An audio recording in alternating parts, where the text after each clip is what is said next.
aventuriers de la lecture. Alors, on se retrouve pour ce roman. Alors, chaque fois je fais ça, mais si vous regardez la miniature, normalement vous savez ce que c'est.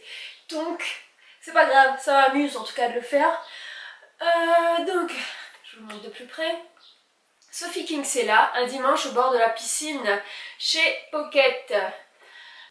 C'est dimanche de baignade chez les Delaney. Comme tous les ans, lorsque le soleil est haut et la piscine ouverte, tous les voisins de Melbrook sont invités à partager la plus belle propriété du coin.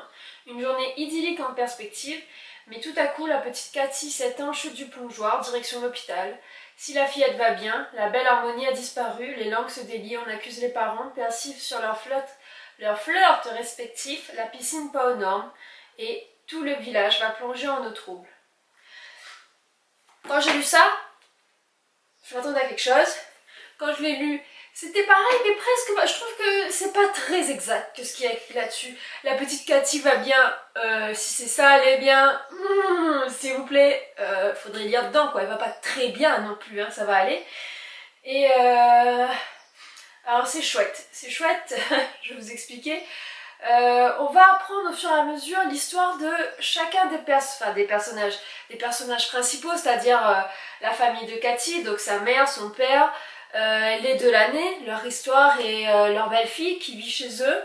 On va apprendre un peu plus sur le copain de... Comment est-ce qu'il s'appelle il a un sale nom, je trouve. Désolée, je devais pas dire ça. Comment est-ce qu'il s'appelle ce mec? Cassian, voilà. Donc, Louise, c'est la maman de Cathy. Barnaby, c'est son papa. Et Louise a un ami, Cassian, qui est avocat, qui va faire dégénérer le truc.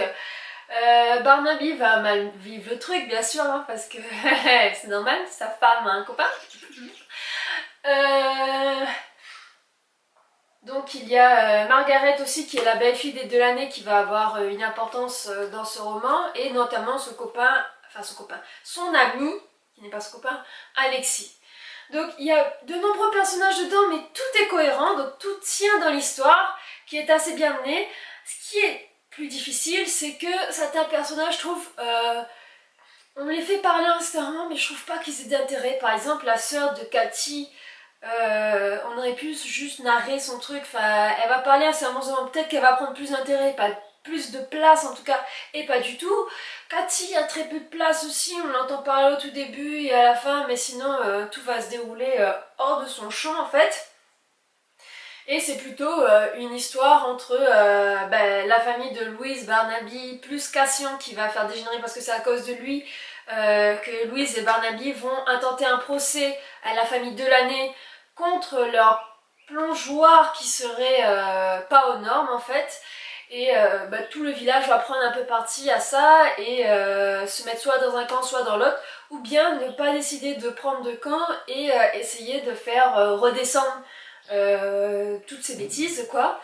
Donc c'est sympa, c'est une lecture facile, sympa. Après c'est pas une lecture de ouf, hein, il n'y a pas un suspense fantastique derrière, on sait ce que ça va... Enfin, la fin était prévisible en tout cas, j'ai pas eu de mal à me rendre compte instantanément de comment ça allait se terminer. Mais c'est agréable à lire, comme du Sophie Kinsella, quoi, c'est toujours agréable à lire. Pour une lecture achetée en bon compte, j'ai bien apprécié. C'était sûrement un peu fouillis ce que je vous ai dit parce que j'ai pas préparé, j'ai fait ça à la wall again, Beast to Fly, et puis voilà. Donc est-ce que vous connaissez, est-ce que vous aimez l'écriture de Sophie Kinsella? J'apprécie plutôt son style d'écriture, toutes les histoires ne sont pas très fournies et très recherchées, celle-là ne l'est pas, hein. Celle-là c'est voilà, c'est un feuilleton télé du samedi après-midi, vous voyez, ça pourrait être ça. Ouais, c'est exactement ça. Donc ça pourrait être le feuilleton de l'après-midi, du samedi après-midi ou des vacances. En tout cas, c'était agréable à lire. Ah, ciao, bye les amis!